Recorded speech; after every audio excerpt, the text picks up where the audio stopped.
Shifting our focus from distributed systems to the principles of good software design, we encounter SOLID. This acronym represents 5 core principles of object-oriented programming, championed by Robert C. Martin, that aim to make software designs more understandable, flexible, and maintainable.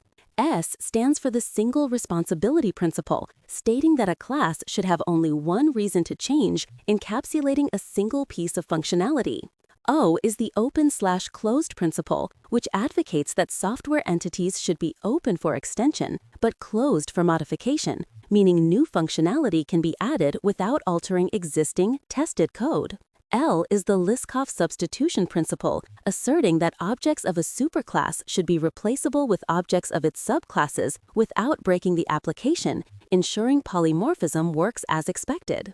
I refers to the interface segregation principle, advising that clients should not be forced to depend on interfaces they do not use, leading to smaller, more focused interfaces. Finally, D is the dependency inversion principle, which promotes depending upon abstractions, not concretions, allowing for loose coupling between modules. Adhering to SOLID principles is critical for developing robust, scalable applications that can evolve gracefully over time, reducing technical debt and improving developer productivity.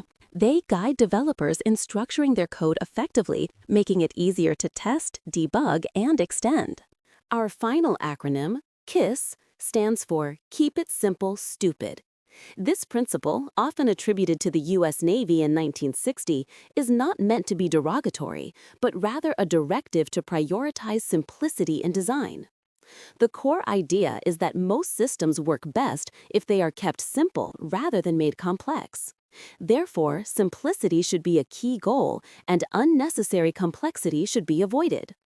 In system design, applying KISS means resisting the urge to over-engineer solutions, add features that aren't strictly necessary, or create overly intricate architectures that are difficult to understand, maintain, or debug. A simpler system is generally easier to implement, test, and explain. It typically has fewer potential points of failure, making it more reliable and resilient. For instance, when designing a microservice, a KISS approach would dictate that it performs one specific function extremely well, rather than attempting to consolidate multiple unrelated functionalities. Complex systems tend to breed more bugs, require more resources, and are harder to adapt to changing requirements. By embracing KISS, developers and architects can create more robust, efficient, and user-friendly systems.